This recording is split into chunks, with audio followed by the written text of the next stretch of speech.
You can't even afford rent. MOM sneered at the family meeting. You're embarrassing us. Right then, the realtor called to confirm the sale of their luxury apartment building. I put it on speaker. Yes, Ms. Peterson, you now own the entire complex. The day started like any other Tuesday, except this one had been marked on our family calendar for weeks in bold red letters. Mandatory family meeting 7 p.m. My mother's handwriting. Always perfect, always demanding. I knew what was coming. They'd been building up to this intervention for months. I pulled into the familiar circular driveway of my parents' estate in my beaten Honda Civic, deliberately parking it right next to my sister Amanda's gleaming Tesla. The contrast wasn't lost on anyone. That was the point. I checked my phone one last time. 6:57 p.m. 3 text messages from my realtor, Marcus. All set for tomorrow. Paperwork complete. Congratulations on your new acquisition. I smiled faintly, tucked the phone away, and walked up to the grand entrance I'd grown up passing through. Before I could reach for the doorbell, the heavy oak door swung open. There stood my mother, Catherine Peterson, perfectly coiffed as always, her disapproving gaze sliding from my sensible flats to my simple black dress. "You're late," she said, though we both knew I wasn't. "Hello to you too, Mom." The living room was already full. Dad sat in his usual leather armchair, pretending to read the Wall Street Journal, but really just avoiding eye contact. Amanda perched on the edge of the designer sofa, manicured fingers tapping against her phone screen.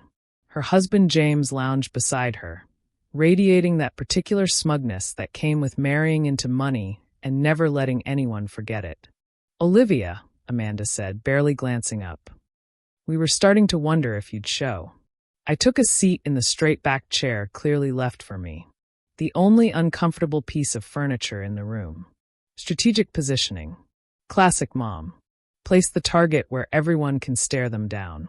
"Now that we're all here," Mom began, standing in the center of the room like a prosecutor addressing a jury, "we need to discuss Olivia's situation." My situation. That's what they've been calling it for months now. Choosing to leave my 6-figure corporate job to start my own business. Moving out of my luxury condo into a modest apartment. Driving a practical car instead of leasing something flashy. Living within my means while I built something of my own. "Your father and I have been patient," Mom continued, each word precise as a knife cut. "We understood you needed to get this entrepreneurial phase out of your system, but it's gone on long enough. You're becoming an embarrassment to this family." I didn't react. I'd learned long ago that showing emotion in this house was like bleeding in shark-infested waters. "The charity gala is next month," Amanda chimed in. "Everyone's asking what you do now, and it's mortifying having to explain that my sister lives in some tiny apartment and drives a car that's practically falling apart." James nodded sagely. "Image is everything in this circle, Olivia. You know that. We've decided," Mom declared, "that it's time for you to come back to reality. Your father has spoken to his friends at Goldman. They're willing to overlook this gap in your resume. You can start next month." I looked at Dad, who suddenly found his newspaper fascinating. "And," Mom added with a tight smile, "we found you a lovely condo in the right neighborhood. Much more suitable than that hovel you're living in now. James's friend Michael is single, and he's already expressed interest in getting to know you better." Of course he had. Michael Lambert, trust fund baby turned real estate developer, known for his ability to lose other people's money in spectacular fashion. I'd done my research on him months ago when he first approached me about investment opportunities. "Well," Mom prompted when I didn't immediately respond with gratitude. "What do you have to say for yourself?" I opened my mouth to respond, but my phone chose that moment to buzz. The caller ID read Marcus Reynolds. Perfect timing. "Excuse me," I said politely. "I need to take this." Before Mom could object, I put the call on speaker. "Miss Peterson," Marcus's professional voice filled the room. "I'm calling to confirm that the sale has been finalized. Congratulations. You are now the official owner of the Wellington complex. All 300 luxury units, including the penthouse currently occupied by your family, are under your sole ownership. Would you like me to proceed with the planned rent adjustments we discussed?" The silence that followed was absolute. Amanda's phone slipped from her fingers. James' smug smile froze and cracked. Dad's newspaper lowered slowly, revealing wide eyes. "And Mom?" Mom looked like she'd been slapped. "The Wellington," she whispered. "But we live there." "Yes," I said calmly. "You do. And now I own it. You see, while they thought I was failing, I was building. While they pitted me for living frugally, I was saving and investing. While they mocked my tiny business, it had grown into a property management empire, quietly acquiring buildings across the city. The Wellington was just the latest and most personal acquisition. But how?" Amanda stammered. "Those units cost millions." "Funny thing about living below your means," I said, standing up. "You end up having means beyond what people expect." I turned to Marcus's voice on the speaker. "No rent adjustments needed right now, Marcus. Let's talk tomorrow about the renovation plans." "Of course, Miss Peterson. Congratulations again." I ended the call and looked at my family's stunned faces. "Now, about that charity gala next month. I think I will attend after all. As the owner of the venue, I should probably make an appearance, don't you think?" Mom sank into Dad's armchair, her perfect posture crumbling. "Olivia, I don't understand." "No," I said softly. "You never did. And that's exactly why we're here." I picked up my sensible handbag and headed for the door, pausing only briefly. "Oh, and Mom, about that hovel I live in. I own that building too, along with half the block. Now, if you'll excuse me, I have an early meeting tomorrow with my property management team." The sound of my practical shoes on their marble floor echoed through the silence. As I reached for the door handle, I heard Dad's voice for the first time that evening. "Olivia, wait." But I was already walking out, smiling as I climbed into my practical Honda Civic. Sometimes the best revenge isn't just success. It's success they never saw coming. The next morning dawned crisp and clear, sunlight streaming through the floor-to-ceiling windows of my actual office. Not the small rental space my family thought I worked from, but the entire top floor of the Peterson Business Center downtown. Another property they didn't know I owned yet. I sat at my desk reviewing the Wellington acquisition documents while my assistant Sarah briefed me on the morning's schedule. "Your mother has called 6 times since 6 a.m., she said, sliding a coffee across my desk. "Your sister tried 4 times, and your father's secretary called to set up an urgent lunch meeting." I took a sip of the coffee. "Perfect as always. And I followed your instructions. No calls forwarded. No meetings scheduled." "Good." I pulled up the Wellington's financial records on my dual monitors. "Have Marcus send over the current lease agreements for all Wellington tenants, especially the penthouse." My phone buzzed again. "Amanda. Olivia. This isn't funny anymore. Mom hasn't slept. Dad's furious. You need to explain yourself. We're family. You can't just..." I let the message fade into my growing collection of unread texts. Family. Funny how that word only mattered when they needed something from me. A knock at my door interrupted my thoughts. "Miss Peterson, the board members are ready for you." I stood, straightening my tailored charcoal suit. Designer, but subtly so. No flashy labels needed when you own the building. The boardroom fell silent as I entered. 12 of the city's top real estate developers, all men over 50, all watching me with new eyes. No longer the naive little girl they dismissed for years. Now they saw me as what I'd become, their largest competitor. "Gentlemen," I began, taking my seat at the head of the table. "Let's discuss the future of downtown development." 2 hours later, I'd secured 3 new property deals and established myself as a force they couldn't ignore. As the last board member left, Marcus lingered. "Your father's firm called," he said carefully. "They're interested in a partnership on the Riverside development." I smiled. Of course they were. That project would reshape the city's skyline, and they just realized who controlled it. "Tell them all partnership inquiries need to go through proper channels. No family favors." Marcus nodded, then hesitated. "There's something else." Your sister's husband, James. He's been asking questions about your other properties, trying to map out your portfolio. Let him try.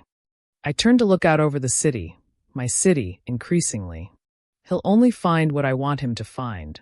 By afternoon, the family grapevine was buzzing. My phone showed 30 missed calls, dozens of messages, and one very interesting email from James to his business partners. Need dirt on Olivia's companies. Anything you can find. I forwarded it to my legal team with one note. Watch him. At 3 p.m., the expected text from Amanda arrived. Mom's organizing an emergency family dinner tonight. 7 p.m. You have to come. I replied for the first time that day. Can't. Board meeting for my newest acquisition. Send my regrets.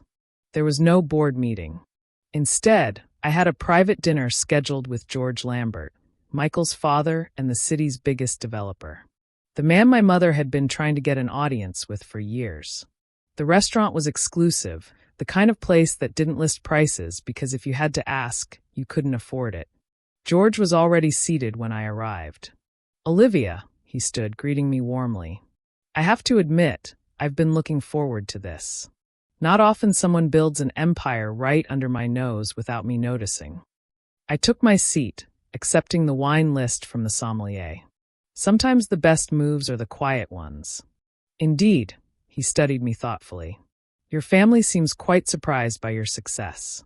My son Michael was particularly interested in understanding how you managed it. Was he? I selected a wine, handed the list back. And here I thought he was only interested in losing other people's money in questionable developments. George laughed. Actually laughed. Sharp tongue to match that sharp mind. You know, he's not used to being turned down. He's not used to a lot of things, like due diligence or profitable investments. The wine arrived, deep red and perfect. George raised his glass. To new partnerships. I met his eyes. That depends. Are you ready to discuss the Marina District project? His eyebrows rose. He'd kept that project under wraps for months. How did you? I make it my business to know things, Mr. Lambert. Like the fact that you're struggling to find financing since the environmental survey came back. I have a solution if you're interested. For the next 2 hours, we talk business. Real business, not the social climbing my family thought I'd abandon my career for. By dessert, we'd outlined a partnership that would transform the city's waterfront and make us both considerably richer. As we wrapped up, George's phone buzzed. He glanced at it and chuckled. Your mother just invited me to dinner next week. Quite insistent about it. Let me guess, she mentioned her talented daughter would be there. Actually, she mentioned your sister, Amanda. Something about her brilliant investment strategies. I couldn't help but laugh.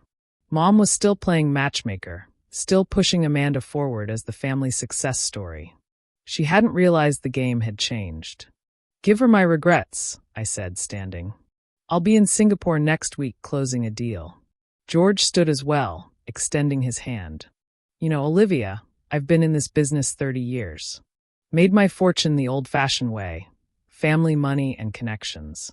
But you built this yourself in secret, while your own family underestimated you. That's remarkable. I shook his hand firmly. Thank you, George. Though I should thank them, too. Being underestimated can be a powerful advantage. Outside, my driver waited with the car. Not the Honda Civic my family knew, but a sleek black Mercedes I kept for business meetings. As we pulled away, my phone lit up with another message. This time from my father. Olivia, please. We need to talk. Things don't have to be like this. We're family. I stared at those last 2 words for a long moment. Family. They kept using that word, but I don't think it meant what they thought it meant. Opening my laptop, I pulled up the Wellington lease agreements. Time to review the terms of my family's penthouse rental. After all, business was business, and I'd learned from the best how to separate family from finances. Tomorrow would bring more calls, more demands, more attempts to regain control. But for now, I had contracts to review and an empire to run. Let them have their emergency family dinner without me. I had bigger tables to sit at. 1 week later, I stood in my office watching the sunset paint the city skyline in shades of gold. Singapore had been productive. 3 new deals closed. 2 international partnerships secured. But the real drama was waiting for me back home. Sarah appeared in the doorway. "They're all here." I nodded, taking one last look at the empire I'd built. "In the main conference room?" "Yes. Your mother, father, sister, James, and Mr. Lambert." That last name made me pause. "George Lambert?" "No," Sarah smiled slightly. "Michael. He insisted on being included. Said something about family interests." Of course he did. Mother's matchmaking hadn't died even after everything. If anything, my success had made her more determined to push us together. The conference room fell silent as I entered. They sat around the massive oak table. Mother in her perfect Chanel suit. Dad looking tired but determined. Amanda clutching James's arm like a lifeline. And Michael Lambert trying to project confidence he didn't have. "Thank you all for coming," I said, taking my seat at the head of the table. "I understand you have concerns." Mother spoke first, her voice tight. "Concerns? You disappear for a week, ignore our calls, and now we find out you're partnering with George Lambert on the Marina project? This isn't like you, Olivia." I raised an eyebrow. "Actually, Mother, this is exactly like me. You just never bothered to notice." "Now see here," James leaned forward, all false authority. "We've been looking into your companies. The structures are unnecessarily complex. Multiple holding companies, offshore accounts. What are you hiding?" "Nothing," I said calmly. "I just learned early on to protect my interests." Speaking of which, I pressed a button on the intercom. "Sarah, please send in the auditors." The door opened, and 2 men in suits entered carrying thick folders. James's face went pale. "What is this?" he demanded. "An audit, James, of all attempts to access my company records in the past week, including your rather clumsy efforts to hack into our servers." I opened one of the folders. "Section 47B of your Wellington lease agreement specifically prohibits corporate espionage against the building owner." That would be me. Amanda gasped. "James, what did you do?" "Nothing illegal," he protested. "I was protecting our family interests." "Your family interests?" I smiled coldly. "Or your hidden debts?" "Yes, James. I know about those too. The gambling losses, the failed investments, the money you've been siphoning from Amanda's trust fund." Amanda turned to him, face shocked. "What is she talking about?" "Don't listen to her." James stood up, pointing at me. "She's trying to turn us against each other. She's just jealous because she had to scratch and claw her way up while you what?" I cut in. "While you lost millions. While you lived off my sister's money." "Please continue." Mother intervened. "Olivia, stop this. We're family. Whatever James has done." "Family?" I opened another folder. "Like when you tried to pressure the Wellington's management company to break their contract with me once you realized I was the buyer. Or when you called George Lambert to warn him against partnering with me." Dad finally spoke up. "We were protecting you. You don't understand the business world." "No, Dad. You don't understand. Not anymore." I stood, walking to the window. "While you were all playing social games, I was building something real. Every property you thought was out of your reach? I own it. Every deal you couldn't close? I funded it. Every client you lost? They came to me." Michael Lambert chose that moment to speak. "This is why you should have partnered with me when you had the chance. Together we could." "What?" I turned back to face them. "Lose money like you always do? Tell me, Michael, does your father know you're here? Does he know you're trying to interfere with our Marina project deal?" His face reddened. "My father doesn't control me." "No, but I could. One phone call about your attempted corporate espionage, and your family would cut you off completely. Shall I make that call?" He fell silent. I pressed another button, and a screen descended from the ceiling. "Let me show you something." Images appeared. Properties, developments, financial charts. "This is what I've built. Not through family connections or inherited wealth, but through work. Real work." The numbers were staggering. Even Mother looked shocked. "The Wellington?" I continued. That was just the beginning. I own half the commercial real estate in the business district, 3 luxury residential complexes, the new downtown development project, and yes, the marina project with George Lambert. But why keep it secret? Amanda asked quietly. Why let us think you were struggling? I looked at my sister. Really looked at her. Behind the designer clothes and perfect makeup, I saw something new. Fear. Not of me, but of her own situation. Because, Amanda, you all needed to see something. Not just my success, but your own prejudices. How quickly you dismissed me. How easily you believed I was failing just because I wasn't living by your rules. I sat back down, opening one final folder. Now we have decisions to make. First, the Wellington. Your leases are up for renewal next month. James's corporate espionage voids his automatically, but the rest of you. You wouldn't evict your own family, Mother said, but her voice wavered. No, I agreed. I wouldn't. Instead, I'm offering you a choice. I slid documents across the table. New leases, fair market rate, no special treatment, no family discounts. Or what? Dad asked. Or you start treating me like family. Real family, not someone to be controlled or married off or pushed aside. An equal. The room was silent as they looked at the papers. Amanda, I said softly, there's a position open in my company. Vice President of Client Relations. You're qualified, and more importantly, you're smarter than the role your husband and our parents pushed you into. It's yours if you want it. James started to protest, but Amanda held up her hand. I want to hear more. As for you, Dad, I continued, Goldman isn't the only game in town. My international division could use your experience as a consultant, not a controller. He picked up the contract, reading carefully. And Mother, I smiled slightly. The charity gala you love so much. The venue's paid for. Permanently. Consider it a gift from one businesswoman to another. She blinked rapidly, touching her perfect makeup. James Michael, there's the door. Your security passes have been revoked. They started to argue, but my security team was already there, waiting quietly. The rest of you have 24 hours to decide. Not about the leases or jobs, but about what kind of family we want to be. One that tears each other down or one that builds each other up. I stood, gathering my papers. I have a dinner meeting with George Lambert. Amanda, if you're interested in that VP position, join us. We can discuss the details. As I walked out, I heard Amanda's chair scrape back. I'll get my coat. Mother called after me. Olivia, wait. I paused at the door. Yes, the Honda Civic.